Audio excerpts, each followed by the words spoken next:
Bora lá, como prometido, CPTS-11 ou famoso carteira de trabalho. Mas brincadeiras à parte, é um bom fundo? O que aconteceu com esse fundo que teve 90% de queda? Realmente caiu? Quais são os fatos relevantes que deixam arriscado ou não o CPTS-11? O que a gente tem de notícia? O que a gente tem de estratégia dentro do CPTS-11 que pode nos fazer investir ou correr dele? Meu nome é João Neto, seja bem-vindo à Tríade Investimentos. Agora, antes da gente começar essa análise maravilhosa, se ainda não é inscrito, se inscreve no canal, ativa o sininho para você continuar recebendo as nossas notificações dos nossos novos vídeos e dá o joinha, porque você sabe que é conteúdo de qualidade. Agora, bora pro carteira de trabalho. E agora vamos lá pro site do Investidor 10 fazer aquela análise básica, indicadores matemáticos. Então, primeiro eu vou trazer os indicadores matemáticos, indicadores fundamentalistas. E eu vou trazer os fatos relevantes, os principais, e vou trazer um especificamente separado de todos os fatos, porque esse é o que eu julgo mais crítico do CPTS-11 hoje. Ele tem um probleminha, ele tem uma situação que merece muito da nossa atenção para entender qual que vai ser o futuro do CPTS-11, se ele continua seguindo essa estratégia ou que foi um pequeno equívoco da sua gestora. Uma estratégia que aparentemente, no meu ver, foi equivocada. Porém, não sou o expert ou o gestor de fundos, né, para estar falando. Somente depois que aparentemente deu errado é que eu tô julgando. Mas vamos lá pro site do Investidor 10. Vamos aqui agora então no site do Investidor 10, eu vou deixar este link na primeiro comentário fixado. Eles podiam fazer um patrocíniozinho básico, eu vivo usando eles, né? Nem uso outros sites que a gente tem aí, inclusive tem alguns até com algumas informações a mais ou estruturado de uma forma diferenciada aí, que ajuda também, mas Investidor 10 dá aquela moralzinha para nós. Cotação hoje 8,72, isso significa um PVP de 0,97, ele tá descontado, tá muito bom para compra ainda, né? Por ser um fundo de papel, e a gente pode ver aqui, ó, títulos imobiliários, fundo de papel, não é interessante comprar ele acima de 1, porque ele não tem ativos físicos valorizando como imóvel. Então a ideia é aqui que chegue próximo, no máximo aqui de 1,1 no máximo. Vocês vão ver o MXRF11 em 1,08, o próprio VGHF em 1,08. É interessante, se você não tá alocado neles, dá uma seguradinha, espera alguma correção para comprar. Tem uma liquidez diária extraordinária de 11 milhões. Ele tá numa valorização nos últimos 12 meses, 7,26.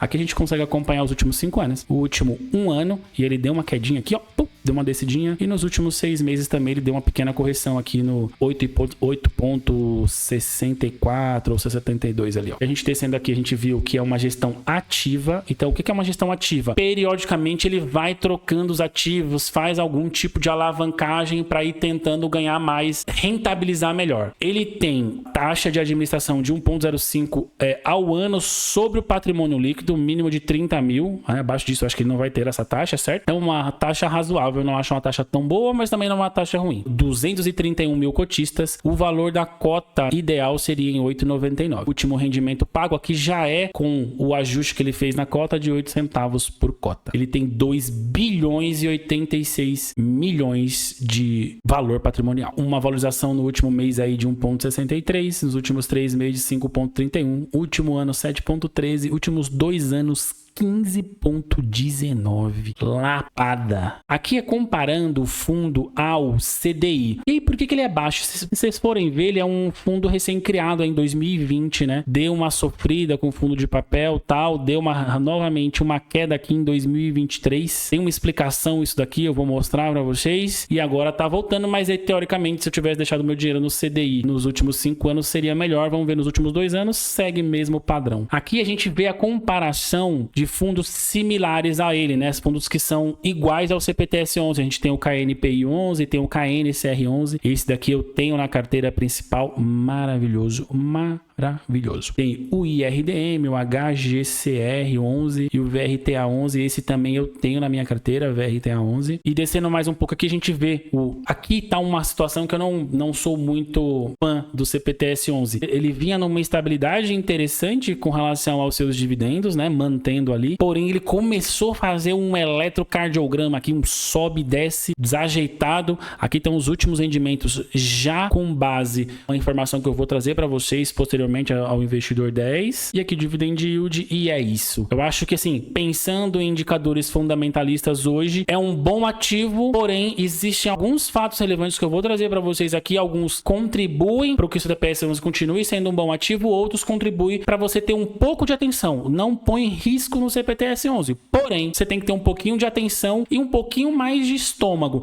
até para você entender essas quedas que ele tá dando aqui no dividendo dele pago, esse sobe e desce de dividendo. Por quê? Porque aqui ele tomou uma decisão que eu não gostei muito, porém estou estudando para colocar ele na nossa carteira pública. Bora lá. Agora, pensando em fatos relevantes a esse ativo, ele fez um desdobramento recente. O que é desdobramento, João? Ele dividiu a cota dele por 10. Então, o que aconteceu? Quem tinha lá uma cota que era R$ 84, passou a ter 10 cotas de R$ 8,40. João, perdi dinheiro com esse desdobramento? Não.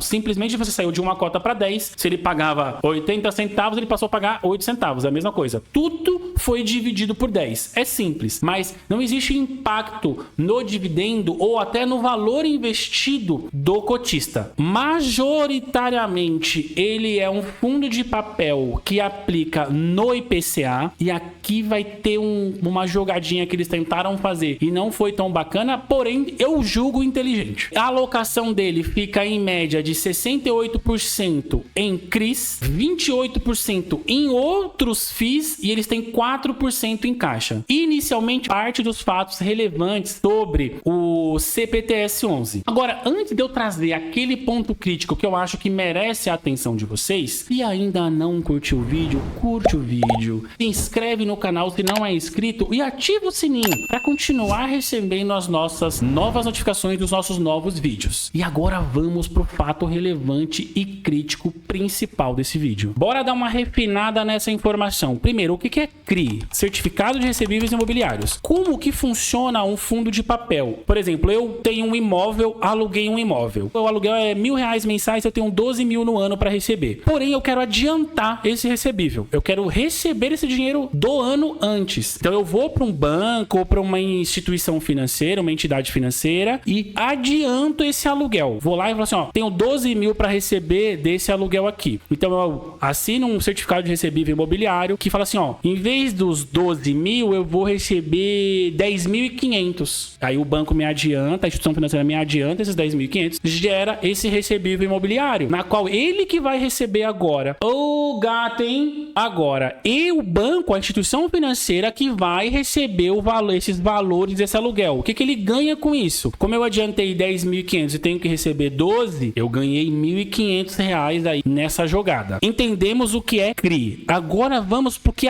o CPTS, a carteira de trabalho, fez. Fiz as minhas anotações aqui. Vamos lá. O que ele fez? Queria comprar alguns CRIs e não tinha esse valor. Então ele foi em um banco, uma instituição financeira, pegou um determinado valor, acertou o pagamento, essa aqui é uma taxa de CDI mais 8% ao ano, comprou esses certificados de recebíveis imobiliários que ele não tinha dinheiro, porém ele pegou o dinheiro de uma instituição financeira, comprou e agora está administrando esses CRIs. Só que, infelizmente, o indexador dos CRIs é IPCA. E o que está acontecendo com o IPCA? Caindo. Como eles estão caindo, teoricamente, a rentabilidade desses CRIs está menor do que o dinheiro que eu preciso pagar, que eu peguei emprestado para comprar. Então, teoricamente, a administradora capitânia, ela fez uma alavancagem, ela entrou com dinheiro que não é dela, acreditando que o IPCA subiria, o CDI cairia, e aí seria o melhor dos mundos, a tempestade perfeita, e aí ele rentabilizaria e conseguiria pagar e ao mesmo tempo ganhar com esses CRIs, que é o que não está acontecendo. Por exemplo, os meses de junho e julho, esse investimento mais foi custoso do que rentabilizou, foi negativo. Então, teoricamente, pagou-se mais do que recebeu. recebeu. Essa alavancagem tá na média de 500 mil, tá 484, 64 mil. É 17% do valor patrimonial. É uma alavancagem razoável? Sim. Desnecessária? No meu julgamento, também. Concluindo aqui, gente, vamos lá. É assim, a Capitânia é uma ótima gestora. Os fundos imobiliários, inclusive, a Capitânia comprou muitos fundos, aglutinou fundos, vendeu outros fundos, foi comprando determinados fundos até chegar a 50% e aí poder, né, se apoderar de todo o fundo. Ele é uma gestora muito ativa, é uma gestora que normalmente ganha muito dinheiro, ela traz muito dinheiro para os cotistas. Então, só de conhecer a Capitânia, teoricamente, mitigaria esse risco que ela fez pelo CPTS 11. Ok, maravilhoso. O CPTS 11 ainda é um bom fundo? Sim, sem essa alavancagem ele seria maravilhoso. Ele normalmente é um fundo high grade. O que é um fundo high grade? É um fundo que compra CRIs, mas os CRIs são de ótima qualidade. Então, se não fosse essa alavancagem, o fundo estaria maravilhosamente bem, pagando muito bem e manteria ali o seu dividendo pagando tranquilamente. Porém, com essa alavancagem, comprou esse risco. Como que a administradora vai tratar esse risco para o futuro? É isso que a gente tem que acompanhar. João, você colocaria esse fundo na sua carteira? Sim, eu colocaria por conhecer a gestora. Porque por ser uma boa gestora, por ser uma gestora ativa, porém muito consciente, ela comete poucos equívocos, porque eu julgo esse como equívoco. Claro, a administradora às vezes tem muito mais experiência do que eu que estou comentando aqui no vídeo. E depois que aconteceu o problema, né? Esse equívoco da alavancagem. Porém, colocaria sim na minha carteira hoje, estou avaliando e queria contar com a contribuição de vocês, para vocês deixarem no comentário se a gente insere no nosso próximo investimento da nossa carteira pública o CPTS 11, né? O famoso carteira de trabalho. Claro, acompanhe o desenrolar das novas notícias do CPTS 11 para você ir controlando e entendendo o que está acontecendo, porque se você vê um negócio que vai descambar, não é dica de investimento, mas eu sairia do ativo. Porém, hoje está com a cota de um valor descontado, então é uma oportunidade de compra, não é dica de investimento que eu acredito que seguir para nossa carteira pública, mas eu queria contar com vocês, que vocês deixem nos comentários o que vocês fariam, o que vocês nos aconselham, o que vocês nos trazem como experiência, até para trazer também algum outro fato relevante, até alguma outra informação boa que nos tranquilize também sobre o CPTS 11. Mas é isso, gente, o meu muito obrigado, disciplina, foco e execução, e bora ganhar dinheiro.